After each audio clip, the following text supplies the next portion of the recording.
In this video, we're going to take a look at section 5.3 on systems of nonlinear equations. The general approach to systems of nonlinear equations is to use substitution 99% of the time, or possibly sometimes you can use elimination, to create an equation of one variable. So I guess what's not indicated in the title of this section is that these nonlinear equations will be just two variable equations. We're not going to have three variables and nonlinear. That's really a can of worms. So these will be two variable equations, but they will not be linear equations. They'll be quadratic functions or logarithmic functions or other kinds of equations. And the best method to use in most of these cases will be substitution to create an equation of one variable. I'll show you how that works in the examples. Once you have that equation of just one variable, you solve that equation, and that gives you half of your solution. And then find the other half by taking that resulting solution and plugging it back into one of the original equations to find the corresponding value of the other variable. So I'm not sure why I'm looking at my wording here. Take all resulting solutions. I think that's being a little bit too generic. You'll get one answer from step 2. Plug that answer into one of your original equations to get the other half, right? To get the other result.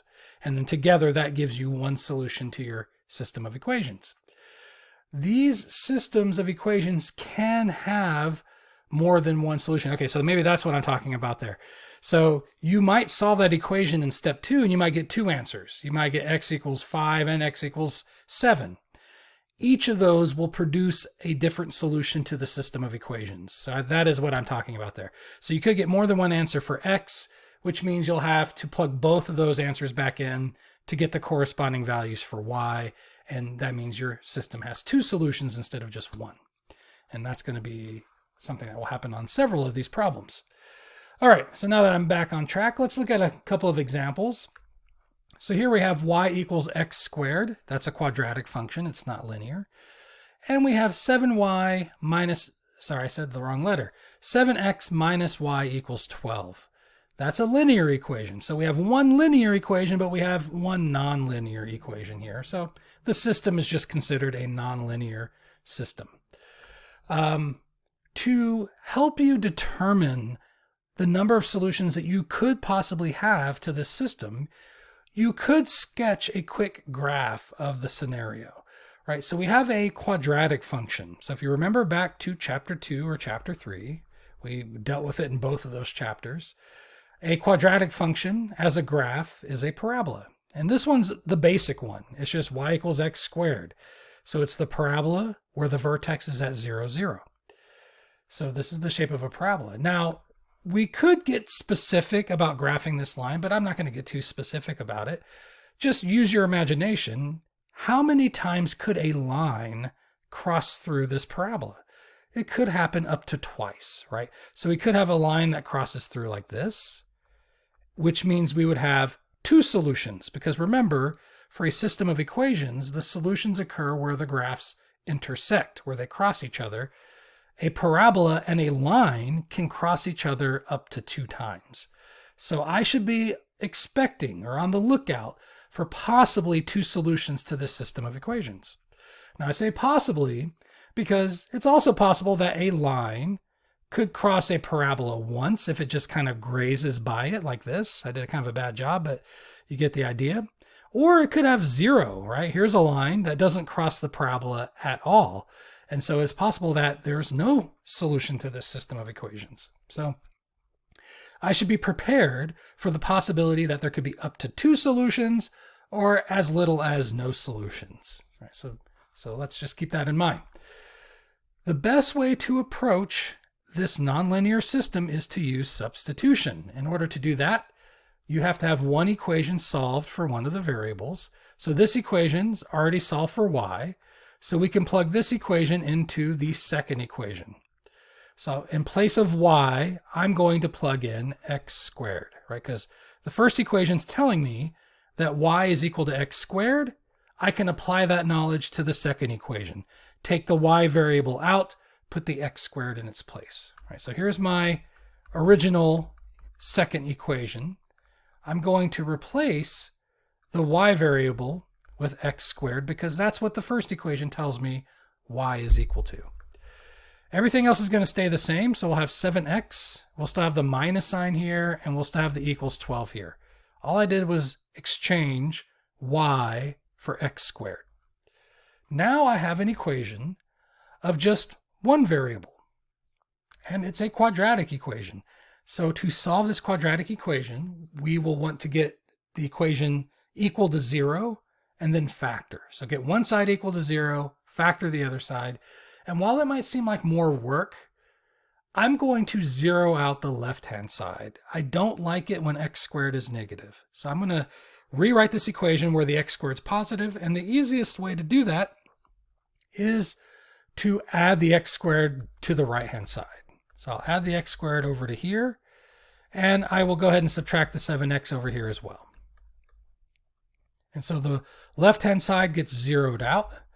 The right-hand side, we have these three terms, but we should put that in order from highest to lowest power. Let me get rid of some of those stray marks there. And so we'll start with x squared, it's positive, and then minus 7x, and then positive 12. So I'll put a plus sign there. All right. Now to solve this equation, we could use the quadratic formula. That would be the worst case scenario, but sometimes that might happen.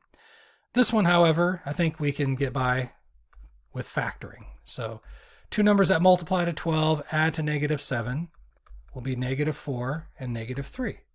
So it will factor as x minus 4 times x minus 3. We set each factor equal to 0, so we get x minus 4 equals 0, x minus 3 equals 0. Then we solve for x, and we're going to get x is equal to 4 as one solution, and x is equal to 3 as another solution to this equation. These are not solutions to the system completely, right? The system of equations, a solution has to have an x value and a y value. So a mistake that students will make with this material is they see, well, I have two numbers. I have 4 and I have 3. I'm going to put those together and that will be my solution to the system. But these are both x values. They're both x coordinates. You cannot pair them together. They are the first halves of two different solutions. So for both of them, we need to complete those solutions by finding the second halves for each of them. And so for x equals 4, we'll have to take that number, plug it back into one of the original equations. I'm going to plug it back into the top one because it's already solved for y. So I'm going to take y equals x squared, and I'm going to plug in 4 for x. And I'll get y is equal to 16. So that finally gives me one solution to the system of equations. Put those two together, x is 4, y is 16. So my solution is 4, 16. But we want to find all of the solutions, and we have another one here. We have x equals 3. So let's go ahead and find the other half of that solution. So we'll have y equals 3 squared, which is going to be 9. And so my other solution is going to be 3, 9. And so you will want to type both of those into Math Excel. So be careful when you do that because they both have to get typed into the same box. They want you to separate it with commas. And so it gets a little bit tricky typing in all those symbols. So just be careful that you don't make any typos. So it's going to be 4, 16. That's your first solution, comma, and then you start your second solution, 3, 9. So a lot of commas, a lot of parentheses. Just be careful when you type that in. All right, let's take a look at another example. So that one, we had a quadratic expression. This one, the nonlinear component, is an absolute value. And so these make some awkward equations to have to solve. We will use substitution. It's already solved for y here, so I'm going to take this top equation, plug it in for y in the bottom equation. So in place of this y, I'm going to plug in the absolute value of negative 2x. The rest of the equation will stay the same. So we'll still have equals, we'll still have x plus 3 on the right-hand side. Then we will solve this absolute value equation. But what's weird about this one that we don't normally encounter with absolute value is that we have x inside the absolute value. That's pretty common. But we also have x outside the absolute value. So it's in two different places, separated. One's inside, one's outside, which makes it a pretty complicated situation. Turns out, as complicated as that looks, you actually just solve this the same way you would if the x wasn't even here. Right? So if you can imagine this x not even being in the equation, how would you solve this absolute value equation? You would split it up. One equation would be negative 2x equals 3. The other equation would be negative 2x equals negative 3. You would just take the opposite sign of that.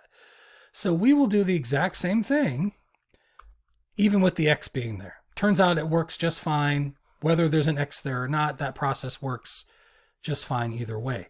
So I'm going to split it up. The first equation is an exact copy of the original, but without the absolute value. So this just stays the same. The second equation stays the same, except we take the negative of the right-hand side of the equation. Because there's two terms, we have to put parentheses around that, and we take the negative of the whole thing.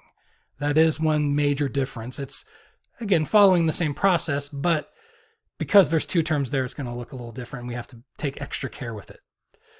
All right, and that's it. So you solve these two equations, you'll get your two values for x. Those are the first halves of two different solutions, and then you'll have to find the second halves for both of those solutions by plugging them into the original equations, just like we did on the last problem. So let's solve this one for x. We'll subtract the x over here. This gives me negative 3x is equal to 3. Divide negative 3 on both sides, and I'm running out of room. I guess I could, stop being lazy and take the time to scroll down. We'll get x equals negative 1. And so that's the first half of one solution. Over here, we're going to distribute the negative sign first.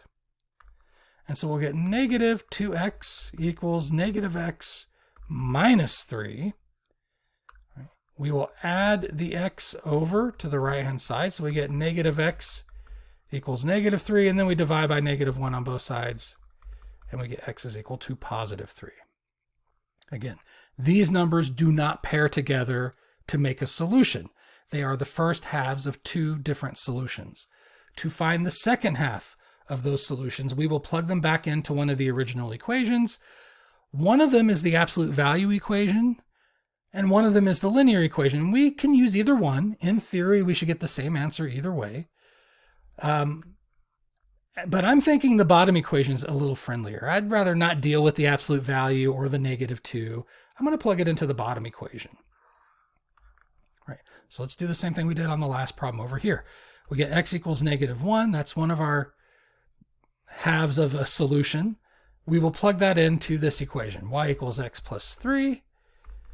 And while I said in theory it doesn't matter which equation you pick, you do have to be a little bit careful, because as these equations get more complicated, some of them might give you extra solutions that don't actually work. So you want to pick the simplest equation that gives you the fewest number of solutions, because remember, for a system of equations, whatever we come up with has to work in both equations. So if one equation would give you two different answers for y, but the other equation only gives you one answer for y, go with the equation that just gives you one, because that's the only one that's going to work. The equation that gives you two different answers, they can't both possibly be right if the second equation only can handle one answer. So pick the simplest equation with the fewest results that you could possibly get. In this case, they both would only give me one answer for y, but the bottom one I think is a little simpler. Anyways, we get y is equal to 2. And so one of my solutions is negative 1 comma 2. Let's check this other one. We have x equals 3. We'll do the same thing. Let's pick a different color. So we get x equals 3. Plug that into the same equation. We get y equals 3 plus 3, which is going to give me y equals 6. And so we get 3 comma 6 as a second solution. So this system of equations has two solutions. All right, I'm trying to make everything visible at once. All right, so that is another example. Let's take a look at this example. This one might look similar to the first one we did. The first equation looks really similar. It's another quadratic function. What's different about this one, however, is that the bottom equation is not another linear function. It's actually also quadratic, but flipped around the other way. So it's the y variable that's being raised to the second power. So while the top equation is a parabola like this, The bottom equation is also a parabola, but it's flipped around, meaning it will be a sideways parabola. So if you can use your imagination to think how many times could these possibly cross one another, if you have a right side up parabola and a sideways parabola like this, they could potentially cross paths 4 different times. That's the worst case scenario. I could have up to 4 solutions, but I could have less. I could have 3. I could have 2. I could have 0. Just depends on how these parabolas are oriented. But they could potentially have up to 4 solutions. So just be prepared for that. So we will do the same thing we did on the last 2 problems. We're going to use substitution. How about we change things up a little bit here? I'll take the bottom equation, which is already solved for x, and plug that in for x in the top equation. So my top equation is y equals 4x squared. I'm going to replace this x with what x is equal to in the bottom equation. So this x gets replaced with 4y squared. All right, that's the substitution. X is replaced with 4y squared. Everything else is going to stay the same. So this thing that I've put here in place of x still has to get raised to the second power. And this number in front of it still has to get multiplied to it. Right. So, and it's still equal to y. So y, sorry, I said the wrong thing. X is getting replaced with 4y squared because that's what this equation tells me to do. All right. Now, this is the equation I want to solve. It has one variable now, which is the y variable, but it's going to be kind of a mess. So let's go ahead and simplify this by applying this power of 2 to each of these things. So I'm going to have 4 times 4 squared, which is 16, y squared to the second power. You multiply those exponents together. 2 times 2 gives me 4. And I don't really need parentheses around this anymore. You might say, well, do you have to distribute the 4 here? Like if I did this, it might look like I have to distribute the 4, but you only use the distributive property if you are adding or subtracting these things together. So a distributive property, remember, looks like this. It only applies when things are being added or subtracted. Here we're multiplying, so there actually is no distributing to do. 4 gets multiplied to just this thing once. And so I'll just multiply together what goes together. 4 times 16 goes together and gives me 64, and that's it. The 4 doesn't also get multiplied to this because there's just one thing here, and we already used it on the 16. And so the y to the 4th power just gets copied down. It's still equal to y. And so this is the equation that we end up with. It's degree 4. And so if you think back to chapter 3, we learned about this. The degree of the polynomial is also the number of roots that the polynomial equation will have, or the number of zeros that the polynomial has, right? So if the degree is 4, I should be expecting to get 4 roots to this equation, which means it looks like it's going to be worst case scenario, at least temporarily. And now multiplicity has a role to play there as well, but let's just see what happens. So to solve this polynomial equation, it's not quadratic, but we're going to pretty much approach it the same way. We will use factoring, and so I will get it equal to 0 first by subtracting the y over. We get 0 is equal to 64 y to the 4th power minus y. I'll just continue over here. I will factor out the common factor. That's a good first step there. So we have 0 equals, we'll factor out a y, and that'll leave me with 64 y to the 3rd power minus 1 when I factor out the y from this.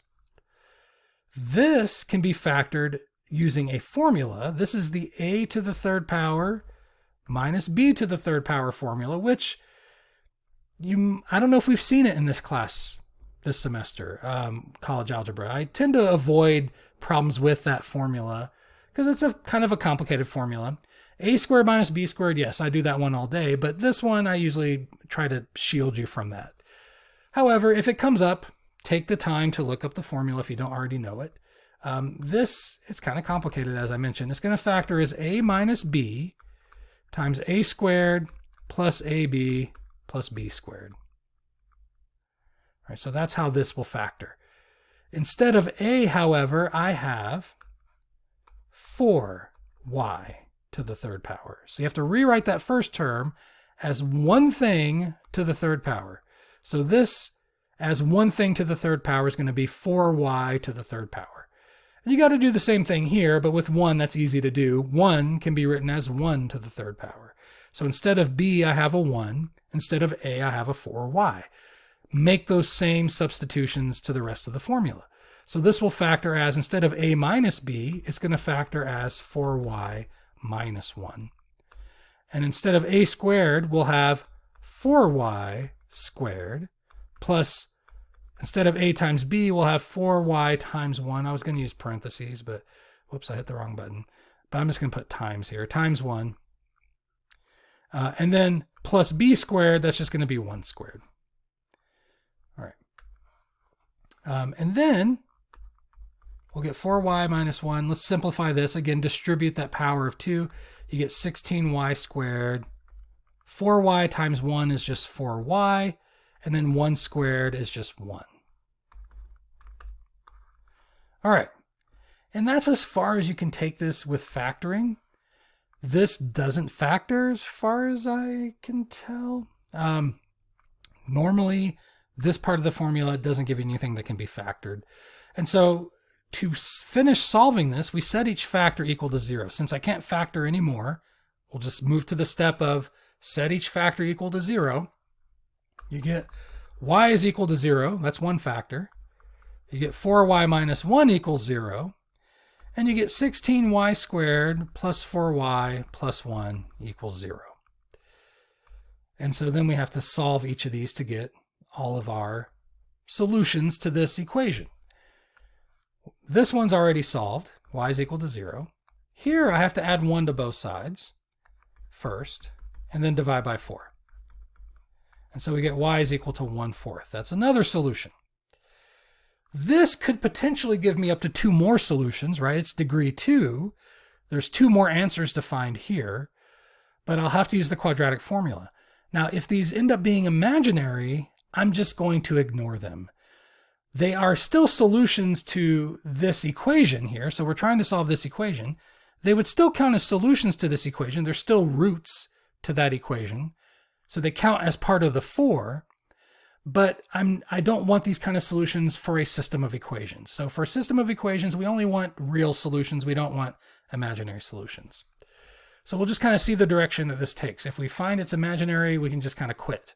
If they aren't imaginary, then we need to work them through and complete the process. So in a way, I'm hoping that they are imaginary so I don't have to deal with them, right?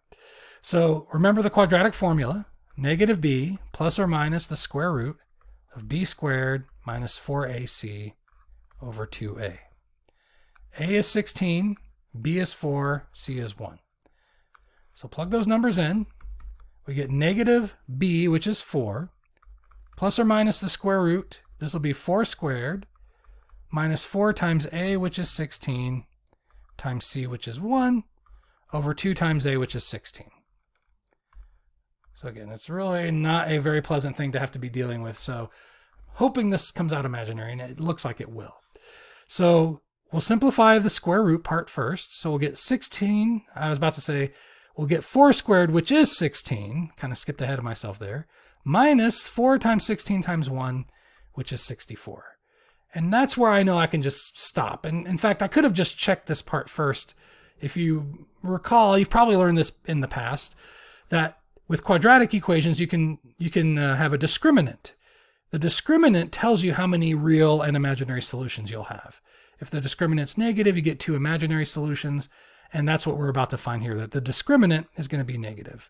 So 16 minus 64, I believe that's 48. I don't know, I should be able to do that in my head, but let's see.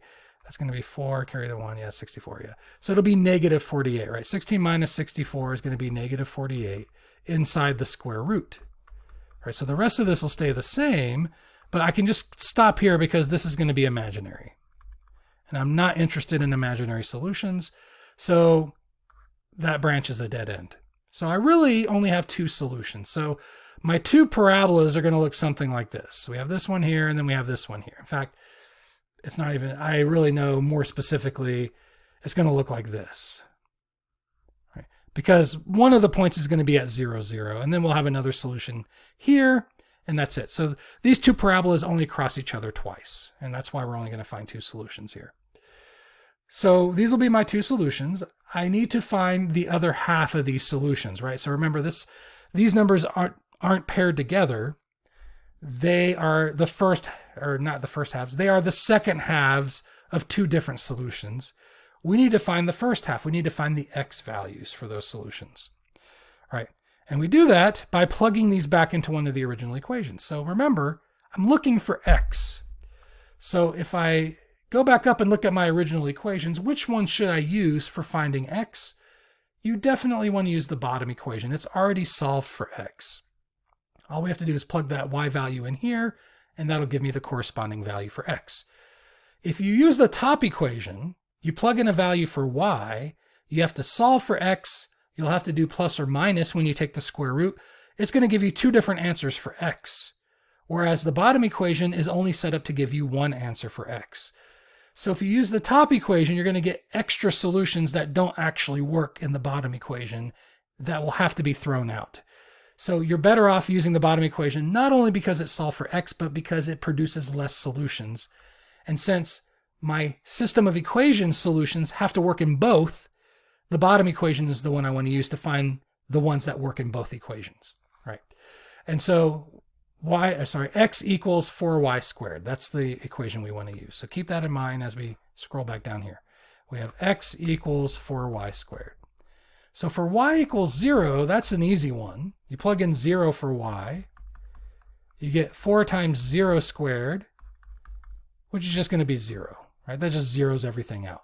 And so one solution is going to be 0, 0, as I kind of mentioned in my graph up here to the right. My other solution is going to be plugging in 1/4 for x. So I'm going to make some more room here, so I'll do that right here. We'll have x equals, I said the wrong thing again. I'm kind of switched around because we have our y values and we're solving for x, and that's, that's fine, but usually it's the other way around. You get x first and then you solve for y. So I'm going to plug in 1/4 for y. So taking the same equation, I have 4. In place of y, I'm plugging in 1/4. And then we're going to raise that to the second power. All right. And then it's a fraction, which is unfortunate, but we'll be okay. All right. To square a fraction, you just square the top and bottom of that fraction. 1 squared is going to give me 1. 4 squared gives me 16. And then you multiply those together. Think of this as 4 over 1. The 4 cancels out with the 16, leaves you with a 4 on the bottom. So you end up getting x equals 1/4 as well. All right, so my other solution is going to be 1/4, 1/4. And so those are your two solutions for that system of equations. All right, let's take a look at this one. Now this one looks like it'd be a lot more friendly. Excuse me, I've done a few videos today. I've interacted with students through a voice chat, so my voice is kind of running out on me here. But I really wanted to get this video done today. We have a linear equation, and this also looks linear, but it's a little bit tricky. It's not actually linear. Usually you can tell a linear equation if everything's to the first power, right? This is x to the first power, y to the first power. That's a linear equation. The bottom equation also seems to fit that mold, but the x and the y are being multiplied together. So while individually the degree of x is 1 and the degree of y is 1, because those are being multiplied together in the second equation, this ends up being like a degree 2 polynomial. So this is decidedly not linear. In fact, and as far as the graphing portion of this, I believe this is going to graph as a hyperbola, if I'm not mistaken, but it's not a line when you graph it. So I'm not going to bother with the graphing part because I'm not 100% sure what that graph should look like. I probably should know that, and it's kind of embarrassing for me not to know that as a math teacher. And we'll just jump right into solving this. We're going to use substitution. But in order for substitution to work, you have to have one of your equations solve for one of your variables. So it's your choice, but I feel more comfortable solving the top equation for x or for y. Either one's pretty easy to do. I'm just going to solve it for y. So I'll take the top equation, solve it for y by subtracting x to the other side. And so I get y equals 4 minus x. And then that's what I'm going to plug into the bottom equation for y. So I'll still have the x here, but in place of y, I'm going to plug in 4 minus x. Because there's two terms, I'm going to put that in parentheses so it can get multiplied by the x properly. And then the rest of the equation stays the same. So we'll still have the equals 2, we'll still have the negative 12, right? So really, I'm just copying the second equation down here, but I'm replacing the y with 4 minus x because that's the information I have from the first equation. Right, and so this is the equation I want to solve. We'll distribute the x into the parentheses, so I get 4x minus x squared equals negative 12. This looks really familiar to a problem I think we had earlier in the video. It's a quadratic equation. We want to get it equal to 0. And while it might seem like more work, it's going to be better off if we have x squared be a positive term. So I'm going to add the x squared to the right-hand side and also subtract the 4x to the right-hand side. And therefore, I am going to zero out the left-hand side. The right-hand side will have x squared minus 4x minus 12. And then now we can solve this by factoring. Two numbers that multiply to negative 12 but add to negative 4 are going to be negative 6 and positive 2. Set each factor equal to 0 and solve. I'm just going to kind of skip to that result. I think by this point in college algebra, you should be pretty comfortable with the details of those steps to know that this is the answer you should be getting. And so we get x is equal to 6, x is equal to negative 2. We still have to find the corresponding values for y. The best place to do that is with this equation here where it's already solved for y. And so I'll get y equals 4 minus x. I'm going to plug in 6 there. And so we're going to get y equals 4 minus 6, which will be negative 2. So one solution is going to be 6 comma negative 2. Now this is something that can happen with some of these system of equations when there's some kind of hidden symmetry going on. Notice that the answer I got for y here matched the other value I had for x, and you're going to see that happen again here. So I'm going to use the same equation, plug in negative 2 for x, and I'll get y equals 4 minus, be careful with the negative sign, minus negative 2, makes that a plus. So I get 4 plus 2, which is 6, which is the other value I had for x. And so that can happen sometimes. I mean, actually, if you think about what you're actually doing in this system of equations, let me write the answer first. Negative 2 comma 6 is my other solution. This system is actually looking for two numbers that add up to 4, but that multiply to negative 12. So it's actually a very common question that you've encountered every time you've done factoring, right? Think about how we factored this. We look for two numbers that multiply to negative 12 and add to negative 4. So that's a common exercise we've done in the past. And that's all this system of equations is formalizing. It's asking that question in a more formal way with variables and with equations, but it's the same question. Two numbers that add to 4, but that multiply to negative 12. And those two numbers would be 6 and negative 2, right? 6 plus negative 2 gives you 4.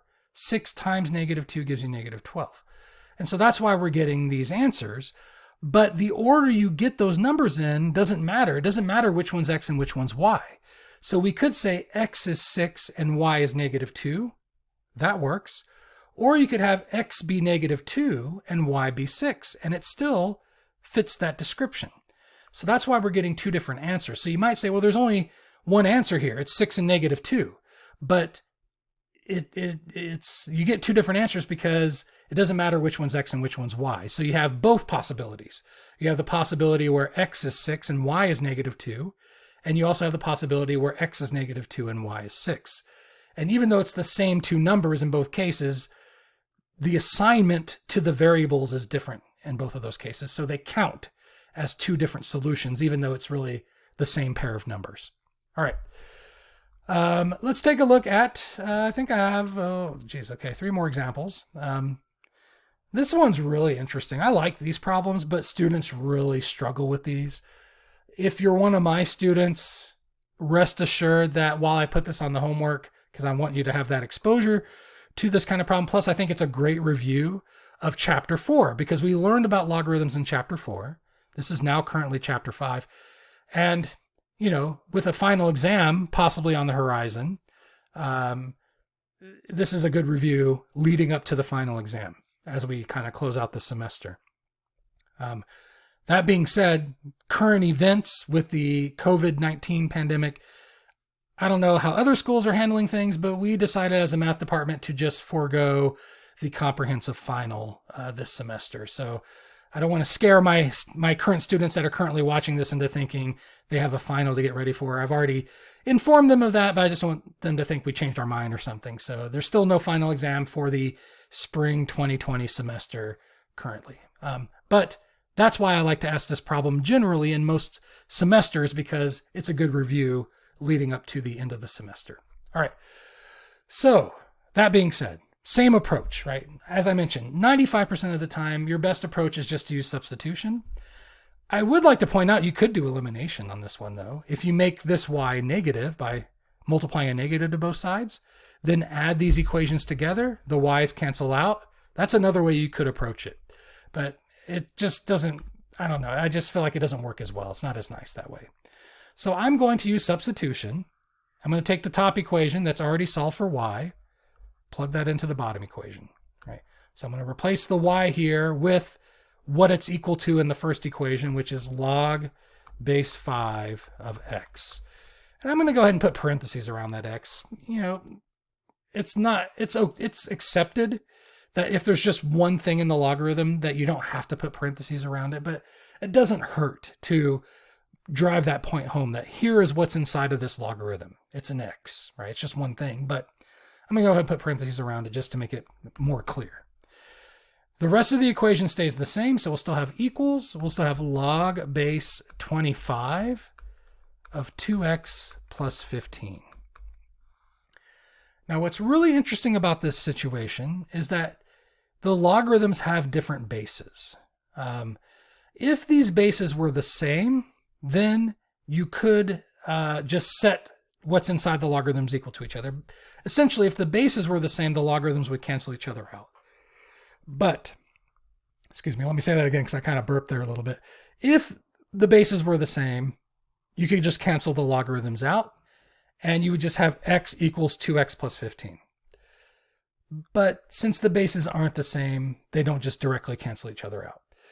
There might be a more clever way to handle this issue, but what I find that I often do, and I'm trying to think back to like how I handle this, because honestly, just a moment ago, I'm just like, oh, I can't quite remember what I usually do with this situation. So I'm kind of thinking on my feet right now. And my first thought is change the base of one of these logarithms so that the bases do match up. And so we can change this base of 25, we can change it to a base 5. We learned this formula back in chapter 4. It's called the change of base formula. So I can change the base to whatever I want. I'm going to choose 5 so that it matches the base on the left-hand side of the formula. I could change it to base 10. I could change base whatever. The change of base formula doesn't care what base you want to change it to. I'm going to choose base 5 because that's what's over here, right? The trade-off is that you have to have a fraction with 2 logarithms of that base, right? So I'll have a logarithm on top and I'll have a logarithm on the bottom, and I'll choose the base for both of those logarithms to be 5. The formula tells me that I keep whatever is inside the original logarithm in the logarithm on top. So the 2x plus 15 will stay in the logarithm of the numerator. And for the denominator, what goes inside of this logarithm is the base of your original logarithm. So the base here was 25. That will go inside the logarithm of the denominator, right?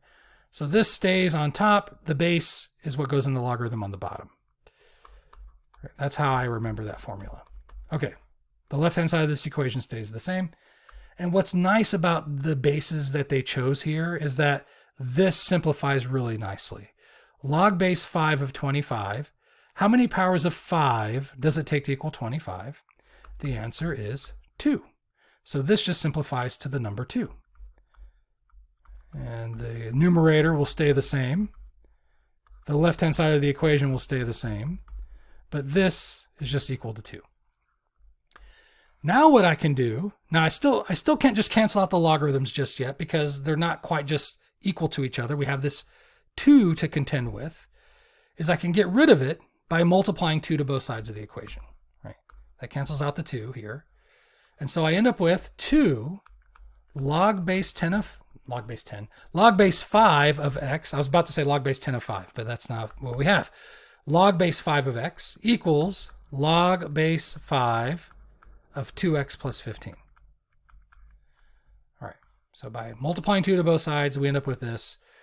And I still cannot cancel out these logarithms because the 2 is in the way. But what I can do with that 2 is I can bring it back inside the logarithm. So what I love about this problem is it revisits so many different properties of logarithms that we learned in chapter 4, and it's just a good review problem. What I was about to say earlier about, okay, this is a good review for the end of the semester with the final exam potentially being on the horizon most of the time, is that, what was I about to say? That this will be on the homework as a review for that material, but I'm not going to put this problem on the exam for chapter 5. So this is not something that I like to put on an examination, I don't think. So check the practice test that I have available. If it's on the practice test, it could be on the test that you take, but this doesn't strike me as the kind of problem that I would want to put on a test for chapter 5. So I can bring that 2 back inside the logarithm and it becomes an exponent inside the logarithm. So this becomes log base 5 of x squared equals log base 5 of 2x plus 15. So you have to get pretty creative rearranging things with these logarithms to get to this point where now I can just say the logarithms can cancel each other out. So if you have 2 logarithms equal to each other of the same base, they cancel each other out. The math behind that, if you really want to know, is that you're taking 5 to the power of both sides. And then that log cancels out with that base of an exponent. Same thing over here, and they both just go away. Right? But the short of it is you can just cancel those logarithms out. And what you're left with is x squared equals 2x plus 15. So finally we get an equation that we can solve. It's another quadratic equation. We're going to get 0 on one side, so I'll subtract the 2x to the left-hand side, subtract the 15 to the left-hand side, and we'll end up with x squared minus 2x minus 15 equals 0. Solve this by factoring. So 2 numbers that multiply to negative 15 add to negative 2 are going to be negative 5 and positive 3. We set each factor equal to 0 and we solve. And again, I'm going to skip those little details and just jump right to the result, which is that you'll get x equals 5 here and you get x equals negative 3 here. So again, these numbers do not pair together to give me a solution. They are the first halves of 2 different solutions. To find the second halves of both of those solutions, I have to plug them back into the original equations, one of the original equations. And so looking back at the original equations, I have these 2 here.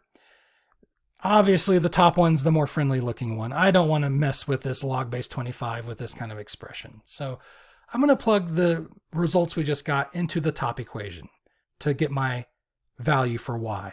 So we have y equals log base 5 of x. That's the equation I'm going to use down here. So let's just make a little bit more room for that. And let's go ahead and finish this problem. So we have log base 5 of x. Y equals log base 5 of x. So I'm going to use this equation for both of these values of x to get the corresponding values for y. So I'll plug 5 in for x here. I get y equals log base 5 of 5. So again, great review on logarithms. Evaluating this, how many powers of 5 does it take to equal 5? The answer is 1. So you get y is equal to 1. And so that's one solution, 5 comma 1. Here I'll plug in negative 3. We get y equals log base 5 of negative 3. How many powers of 5 does it take to equal negative 3? You might say, oh, I'm not really sure. Maybe you have to do the change of base formula here to change it to base 10. So you can plug it into your calculator. Or maybe you have a calculator that lets you type in base 5. So either you will recognize it right away, like I am doing here, or you'll have to change it to base 10, or you'll have to have a calculator that lets you type in base 5. Sorry, I feel like I'm having trouble talking all of a sudden. At some point, you're going to realize that this actually is just undefined. Right? If you try to type it into your calculator, you'll get an error. It's going to tell you that what you're typing in doesn't work. You cannot have the logarithm of a negative number. It doesn't matter what the base is. Log base anything of a negative number is undefined. Logarithms don't work on negative numbers. And so this is actually a dead end. It doesn't produce a solution. And so there's only one solution to this system of equations, and it's 5, 1. All right. We have a little bit of a word problem here. So let's go ahead and get this one out of the way. And I think I have one more example, but it's really, I don't know, it's a square root. Maybe I'll go ahead and do it. Why not? You can, if you feel like you've learned the material enough that you don't need it, you can just skip that last example. I'll just go ahead and put it on the video just to be safe. All right, so let's do the word problem though, because everybody's probably going to want to know how to do this. The area of a right triangle. So as soon as I see a shape mentioned in a word problem, I like to draw that shape. Actually, usually the first thing I do is read the problem completely, but I'm being a little bit impatient. The hypotenuse has a length of a square root of 149 meters. Sorry, I said that kind of funny, didn't I? So the hypotenuse has a length of square root of 149 meters. The hypotenuse, so if you have a right triangle, what that means is it's a triangle with one right angle, which means you have to have one 90-degree angle in that triangle. The hypotenuse is the length of the side opposite that 90-degree angle. It's the longest side of your triangle. That's the hypotenuse for a 90-degree triangle. So let me kind of back up there. For hypotenuse, I think only 90-degree triangles have a hypotenuse, and I keep calling it a 90-degree triangle. Only right triangles have hypotenuses. That's what I'm trying to say. And the hypotenuse is the longest side of that right triangle. It's the side opposite the 90-degree angle. So it's this side right here is what I'm trying to get at. Now, this is just a really poor problem, and I'm having trouble talking and forming thoughts and forming words. And it's also just a badly formed problem because there's no question here. So what are we supposed to do? I'm assuming we're supposed to find the length of the other two sides, right? And to do that, you have to use Pythagorean theorem. So another thing that applies to only right triangles is the Pythagorean theorem, which is a squared plus b squared equals c squared. This is how the hypotenuse, this is how the Pythagorean theorem is taught nowadays. Every time I see the formula, this is the formula that's given. I actually don't remember learning it this way. I learned it as a squared plus b squared equals h squared. And I think that's a much better way of describing the Pythagorean theorem because it does matter which side is c, right? If you use a, b, and c, it just seems like it doesn't matter which one's which. A, b, and c, it's just whatever is whatever. It doesn't matter which one is which. But c does matter. C has to be the hypotenuse. It has to be the longest side of your right triangle. So by calling it h, it distinguishes it from a and b because a and b don't matter. It doesn't matter which one's a and which one is b. But c does matter. C has to be the hypotenuse. And so we're going to plug in our, let's see, I don't have anything to plug in yet. So I feel like I've kind of lost my place here. We're doing system of equations, right? So this is one equation. We can just leave these as a and b, right? But we do know the hypotenuse. It's square root of 149. You might have thought, why did they give us such an awful number for the hypotenuse? Because when you plug it into this formula, the square root cancels out with the power of 2, and it actually works out just fine, right? You get a squared plus b squared equals 149. Now, again, I kind of lost my bearings there for a second. We have two unknowns, which means we have to have two equations, right? We learned that back in 5.1. If you're trying to deal with a word problem and it has two unknown values, there has to be two equations in order for there to be a specific solution. So this is one equation. We need another equation, and I kind of forgot they gave us the area here, right? So what is the area of a triangle? The area is 1/2 the base times the height, right? Now, the area we're told is 35 square meters. So we'll put 35 here for the area. We have 1/2. Base and height are going to be these two values here, which are going to be our A and our B. And it doesn't matter which one's which. We can call this one A and call this one B. It doesn't matter. And so this is a little bit confusing, but my height is A. It's not really confusing at all, actually. And my base is going to be B still, right? So I'll just keep calling that B. And that's going to be my second equation. Now I have two equations with two unknowns. I should be able to solve that and get a solution. All right, so let's scroll down. We're going to solve this system of equations. The first thing I want to do with this is get rid of this fraction. So I'm going to multiply 2 to both sides of this equation to cancel out that denominator of 2. So we get 70 is equal to B times A. All right, the 2 goes away and we just have B and A left here. I'm going to use substitution. In fact, you really have to. Elimination's not going to work here. But to do substitution, we have to solve one of our equations for one of the variables. I don't want to solve this one for A or for B because it'll involve taking a square root of both sides of the equation. You'll have to do plus or minus. You don't want to mess with that. So this one, even though it's going to make a fraction, it's the better one to deal with. So I'm going to solve this equation. Let's just solve it for A by dividing B to both sides. All right, so we get 70 over B is equal to A. I'm going to plug that in for A into the second equation. And so in place of A here, I'm going to have 70 over B. That still has to get squared, plus B squared equals 149. All right, and now I have an equation with just one variable, but it's an awful equation that's going to take some work to solve, but we can solve it.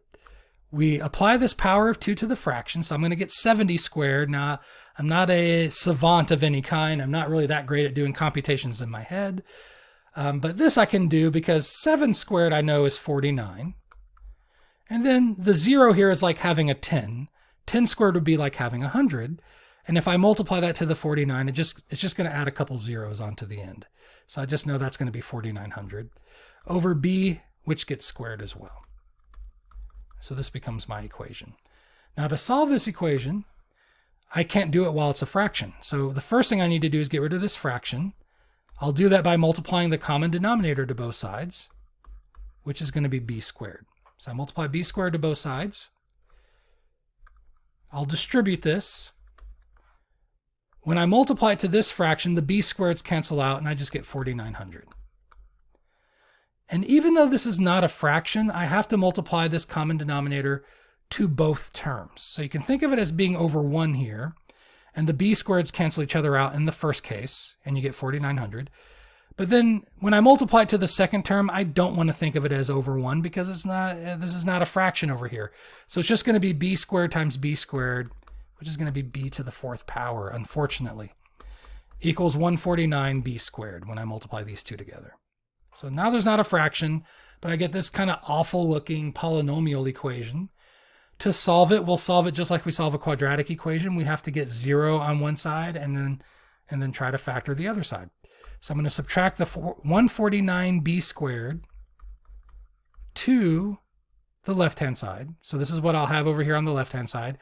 I'm going to reorder it so it's going from highest to lowest power. So b to the 4th power will go first. Minus 149b squared goes second. The plus 4,900 would go last. Now it's equal to 0. And once you have it equal to 0, factoring is the thing that you want to do. If you couldn't factor this, worst case scenario, going back to what we learned in chapter 3, is that you could do P's and Q's and do synthetic division to find the roots of this polynomial equation. But this one actually can be factored. Now to factor this, to get b to the 4th power here, these would both have to be b squareds. B squared times b squared would give me that b to the 4th power. And then otherwise, you can kind of think of it like a normal quadratic expression. You want two numbers that multiply to 4,900 and add to negative 149. All right. And so we have to think of two numbers that will do that. And I thought they would be obvious, but now that I'm thinking about it, okay, yeah, it is obvious. It's the two numbers we kind of talked about up here. When I took 70 squared, I said 7 squared is 49, 10 squared is 100. And that actually is what we need to get 149, right? I think. Is that right? 49 and 100? Yeah, 49 and 100 add up to 149. All right. And so it's going to be negative 100 and negative 49.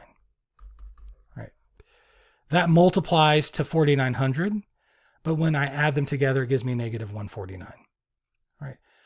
And then these could be factored even further because these fit the a squared minus b squared formula. This is going to factor as b plus 10, b minus 10. This will factor as b plus 7 times b minus 7. And so a lot of solutions here to this equation. So we get 4 different solutions, which we should have anticipated because the degree is 4. We get negative 10, we get positive 10, we get negative 7, and we get positive 7 as solutions to this equation here. But they don't necessarily produce solutions to the system of equations, and they don't necessarily give me valid answers to the word problem. So right away, I can discount 2 of these because we're talking about a triangle where we have sides A and sides B. Sides A and B is kind of how I meant to say that. And these cannot be negative numbers. We can't have a negative base. We can't have a negative height. So negative 10 just won't make sense for this scenario. And negative 7 doesn't make sense for this scenario. But positive 10 and positive 7, those are valid answers for this situation. So the base could be 10, the base could be 7. So those are both good, sensible answers. So let's trace those. Let's follow those clues further by finding the height based on these bases. To get the height, I will use this equation that's still on the screen somehow. Excuse me. A equals 70 over B. It's already solved for A. We can use this equation to find the values for A given these particular values for B. So I probably should not have written them like this. Let me see, can I undo? Okay, let's do like this instead. So we have B equals 10, B equals 7. Where do those lead me as far as finding the heights of the triangle? If B is equal to 10, then A would have to be 70 over B. A is going to be 70 over 10, which is going to give me 7. All right, so if the base is 10, the height will be 7. What about if the base is 7? Using the same equation, we're going to get 70 over 7, which gives me a height of 10. So it's kind of like that problem we saw a little bit earlier in the video. It's really the same answer in both cases. 7 and 10 are the 2 numbers you need to give you an area of 35, but to give you a right triangle with a hypotenuse of square root of 149 meters, right? Both of these numbers are the numbers you need, 7 and 10. And it's telling me it doesn't matter which one's the base and which one's the height. So again, I cut off the problem. It doesn't have the actual question, but I assume it's asking in a more ambiguous way. It's not going to ask you what's the height and what's the base. It's not going to be that specific. It's going to say, what do the other 2 sides have to be? And it doesn't matter which one's the base and which one's the height. The other 2 sides have to be 7 and 10. It doesn't matter which one's which. So my final answer for this problem is just going to be 7 meters and 10 meters. And it doesn't matter which one's the height and which one's the base to give you the triangle that you're looking for. All right, so 7 and 10 is my final answer. Again, to the system of equations, we have 2 different answers. We have 7, 10, and we have 10, 7. Those are 2 different points, but they give you the same sides either way. One side is 7 meters, the other side is 10 meters, and it doesn't really matter to us which one's which. All right. So I need to get this video over with. We're already hitting an hour. I'm actually feeling, I don't know if you can tell, I'm feeling a little bit lightheaded. I need to eat something. I think I'm having a little bit of a low blood sugar. So let me go ahead and finish this problem out. Let's see if I can get through this problem without losing my mind. Doing substitution again, we're going to replace the y here with the square root of x. So this y gets replaced with square root of x. And it's a pretty basic problem, except I think the reason I want to go ahead and do this example is I did not do a square root example earlier. And this is a good review because, again, we did square root equations earlier in the semester, and so this is another good review problem. So this is the equation that we end up getting. It's a square root equation. And the way we handle square root equations is that we get rid of the square roots by squaring both sides. The square root cancels out the power of 2, and we just get x. Over here, we distribute this exponent. We get 4 squared, which is 16, and then we get x to the second power. So it comes out quadratic. I feel like that's happened on almost every problem we've done in this video. Once we kind of put everything together and simplify, we end up with a quadratic equation. It seems like that happened every time. Right? To solve a quadratic equation, we get 0 on one side, so we're going to subtract the x over to the other side. We'll get 0 equals 16x squared minus x. We solve this by factoring. This one is probably one of the easiest ones we had to deal with. All we have to do is factor out an x to factor it. And then we set each factor equal to 0. So we get x is equal to 0. This will give me 16x minus 1 equals 0. And then we solve for x by adding 1 to both sides. So we get 16x is equal to 1. I said it's one of the easiest ones we've had to do. Well, it was easy to factor, but maybe not so much easy to deal with the result because we end up getting a fraction, right? We end up getting x equals 1 over 16. So those are our two values for x, but just like I've said multiple times in this video, these do not pair together to give me a single solution. These are the first halves of two different solutions. So we need to find the second halves of both of these solutions. We can use either equation. They both only produce one answer for y, so either one's fine. I don't know. I mean, again, you might say let's avoid the square root, but the square root's not that hard to deal with, especially, I don't know, maybe the square root of a fraction you might not like, but actually it's not going to be that bad. I kind of feel like the square root's easier than multiplying by 4. So I think I will go ahead and just use the top equation here. So we'll have y equals square root of x. We will plug 0 in for x. And so we end up getting y equals the square root of 0, which is 0. And so one solution I get here is 0, 0. The other solution we will get when we plug in 1/16 for x. So use the same equation. We'll plug in 1/16. And we'll end up getting y equals the square root of 1 over 16. And what's easy about this is it's just like exponents. How do you take the square root of a fraction? You apply the square root to the top and bottom of that fraction. So you get the square root of 1 over the square root of 16, and these both work out really nice. The square root of 1 is 1, the square root of 16 is 4, and so you get 1 over 4. And so the other solution I have here is 1/16, 1/4. Right. And so you type both of these into Math Excel. So that concludes the video on section 5.3 on systems of nonlinear equations. Thank you for watching.